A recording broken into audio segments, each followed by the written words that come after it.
આજરોજ ચોખંડી વિસ્તારમાં આવેલ જયેન્દ્ર જયંતિલાલ નામની જે ફોર્મ છે ત્યાં આપણે ચેકિંગ હાથ ધર્યું છે અને ત્યાંથી આપણે ગ્રાઉન્ડનટ ઓઇલ લૂઝ જે ટાંકીમાંથી આપણે ડાયરેક્ટ નમૂનો લીધેલ છે અને તેની કાર્યવાહી કરેલ છે.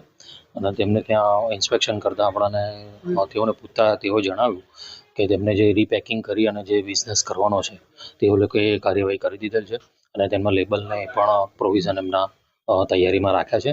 અને અત્રે જોતાં તમામ નવા ડબ્બા જ હાલ જોવા મળેલ છે. તે કોઈ પણ જૂના ડબ્બામાં રિસાયકલિંગ કે એવું કંઈક હાલની પરિસ્થિતિ જોવા મળેલ નથી.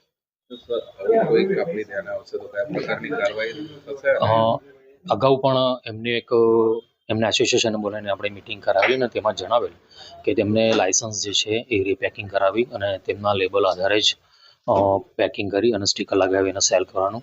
અને જો એ પ્રમાણે કાર્યવાહી નહીં કરવામાં આવે તો FSSAI અંતર્ગત જે સેક્શન મુજબ નિયમ ભંગ થતો હશે તે મુજબની આગળની કાર્યવાહી કરવામાં આવશે.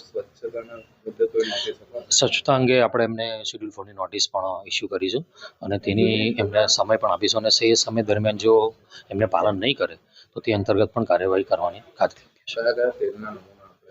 હાલ અહીંથી આપણે ગ્રાઉન્ડનટ ઓઇલ લૂઝનો નમૂનો લેવાની કાર્યવાહી કરવી છે.